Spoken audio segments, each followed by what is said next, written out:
Assalamualaikum warahmatullahi wabarakatuh. Perkenalkan, nama saya Vita Ayunda, NIM 2130603200, kelas SPS 5 jurusan Perbankan Syariah. Di sini saya akan menjelaskan materi tentang tata cara melaksanakan ibadah haji. Tata cara yang pertama adalah ihram.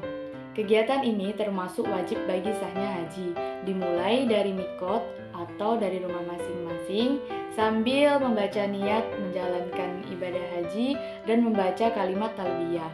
Kegiatan ini wajib dilakukan sambil mengenakan pakaian ihram. Laki-laki memakai pakaian tidak berjahit disunahkan untuk berwarna putih. Baju ini ada dua kain, satu sebagai sarung dan lainnya dipakai menutupi badannya. Sedangkan perempuan memakai seperti baju sehari-hari, tidak menutupi wajah dan tangannya. Biasanya berwarna putih. Namun kebanyakan para agen travel telah menyediakan pakaian ihram. Sebelum melakukan aktivitas ini dianjurkan untuk mandi dan berwudu, memotong kuku, memotong kumis, memotong bulu ketiak dan kemaluan. Waktu pelaksanaannya dimulai dari bulan Syawal sampai 9 Zulhijjah. Tata cara haji yang kedua adalah wukuf. Perjalanan selanjutnya adalah wukuf di Padang Arafah. Di tempat ini para jamaah berdoa kepada Allah dan meminta ampun kepadanya. Tidak hanya itu, disunahkan juga untuk memperbanyak zikir dan sholat jamak takdim qashar dan menghadap kiblat. Keberadaan di sini dimulai dari tanggal 9 Zulhijjah, dimulainya dari tergelincirnya matahari sampai terbitnya fajar pada 10 Zulhijjah. Jadi selain dari waktu itu tidak termasuk wukuf. Tata cara yang ketiga adalah tawaf ifadah. Di Masjidil Haram, para jamaah mengelilingi Ka'bah sebanyak 7 kali sebelum menjalankannya membaca niat nawaitu an atufa bil baiti atiki sab'ata ashwat. Kemudian berkeliling sambil mengumandangkan talbiyah. Bagi laki-laki dianjurkan untuk bersuara nyaring, tetapi tidak bagi seorang perempuan. Tawaf ini termasuk rukun haji, dikenal juga dengan tawaf inti atau ziarah. Jika tidak dikerjakan, maka ibadahnya tidak sah. Pelaksanaannya dimulai tengah malam, tepatnya pada tanggal 10 Zulhijjah sampai kapan saja. Namun lebih baiknya dilakukan pada hari-hari tasyrik, yaitu pada tanggal 11, 12, 13 Zulhijjah. Menutup aurat menjadi syarat tawaf. Aksi lainnya, suci dari hadas kecil dan besar, hendaklah bermula dari Hajar Aswad dan berada di sebelah kiri Ka'bah. Tambahannya, dilakukan di malam masjid seperti yang pernah dilakukan Rasulullah. Apabila di tengah-tengah batal, maka segeralah berwudu dan melanjutkan kembali. Jika dalam melakukannya tiba waktu sholat, dianjurkan sholat jamaah dulu lalu meneruskan kembali. Setelah selesai, disunahkan sholat sunnah tawaf di dekat makam Ibrahim. Namun, bila tidak memungkinkan, lebih baiknya di Hijr Ismail. Niatnya usolli sunatan tawafi rakaataini mustaqbilal kiblati ada lillahi ta'ala.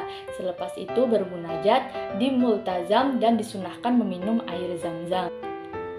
Yang keempat ada sa'i. Tata cara haji selanjutnya yaitu berlari kecil-kecil di antara dua bukit, Safa dan Marwa namanya. Waktu pelaksanaannya setelah tawaf. Aktivitas ini dilakukan sebanyak 7 kali. Penghitungannya dari Safa ke Marwa dihitung 1 kali, begitupun sebaliknya. Apabila dari Marwa, maka menambahkan 1 perjalanan lagi yang berakhir di Marwa ketika sampai di bukit. Jika keadaannya memungkinkan, lebih baik sampai atas. Jika tidak bisa, sampai di kaki bukit saja. Bagi yang tidak mampu berjalan, boleh memakai kursi roda atau alat lainnya. Prosedur sa'i diawali dengan niat, kemudian dari Safa menuju lampu hijau pertama dengan berjalan biasa. Dari tempat pertama ke lampu hijau, kedua berlari-lari kecil, kemudian menuju Marwah dengan jalan seperti biasa. Sampai di sana berdiri menghadap Ka'bah dengan mengangkat tangan sambil membaca Bismillahi Allahu Akbar. Yang berikutnya adalah berada di Musdalifah. Menginap atau mabit di Musdalifah bagi orang sehat hukumnya adalah wajib. Dimulai dari waktu maghrib sampai pada tanggal 10 Zulhijjah, tepatnya pada terbitnya fajar. Boleh meninggalkannya ketika masa mabit selesai lewat tengah malam. Di tempat ini orang-orang mengambil batu sebesar kelereng atau kerikil sebanyak 49-70 butir. Batu tersebut nanti digunakan untuk melempar jumroh. Selanjutnya adalah melempar jumroh atau aqobah. Melemparnya sebanyak 7 batu, tidak boleh 7 batu sekaligus, harus satu-satu. Waktunya pada tanggal 10 Zulhijjah. Yang ketujuh, mencukur rambut. Tata cara haji setelah melontar jumroh ialah disarankan untuk mencukur rambutnya minimal 3 helai rambut, boleh juga jika mau digundul. Lalu yang kedelapan adalah melontar 3 jumroh. Dilaksanakan pada hari tasyrik, yaitu pada tanggal 11, 12, dan 13 Zulhijjah. Tempat melempar jumroh ada 3. Jumroh ula berada di dekat arah hara tulisan, jumroh wusta antara jumroh ula dan aqobah. Terakhir, jumroh aqobah bertempat antara perbatasan Mina dan Mekah. Pelemparan batu tersebut harus beruntutan, jika tidak mengulang dari awal. Pelemparannya sama seperti cara melontar jumroh aqobah, batunya pun harus kerikil. Selain itu tidak akan sah. Apabila sakit, boleh diwakilkan dengan syarat masih pada waktunya. Berikutnya, bermalam di Mina. Menginap di Mina pada malam 11, 12, dan 13 Zulhijjah. Nafarnya meninggalkan Mina setelah melempar 3 jumroh. Nafar terbagi menjadi awal dan sani, atau pertama dan kedua. Nafar awal berarti hanya menginap selama 2 malam saja, sementara nafar sani bermalam selama 3 malam. Nabi Muhammad dulu melakukan yang menginap selama 3 malam.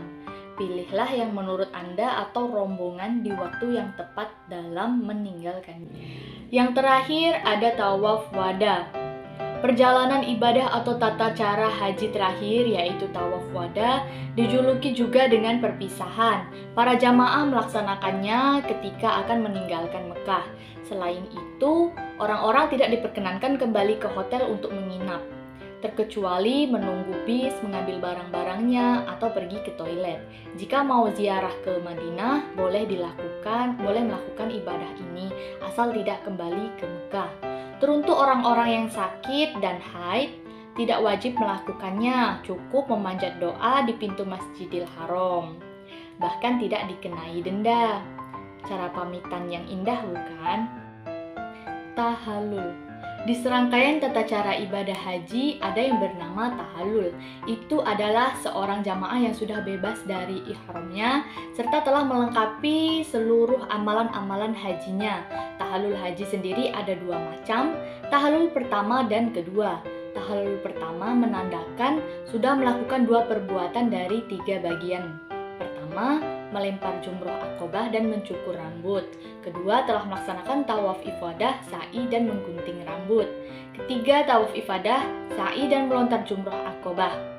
Ketika sudah selesai melakukannya, maka boleh memburu binatang, berpakaian biasa, memakai parfum, dan memakai penutup muka atau tangan, kecuali berhubungan intim. Tahallul kedua atau sani. Ketika orang tersebut telah melakukan 3 rangkaian manasik haji, diantaranya melontar jumrah aqobah, mencukur rambut, tawaf ifadah, serta sa'i. Prosedur manasik haji ada perbedaan. Setelah wukuf ada yang mengambil tawaf ifadah terlebih dahulu.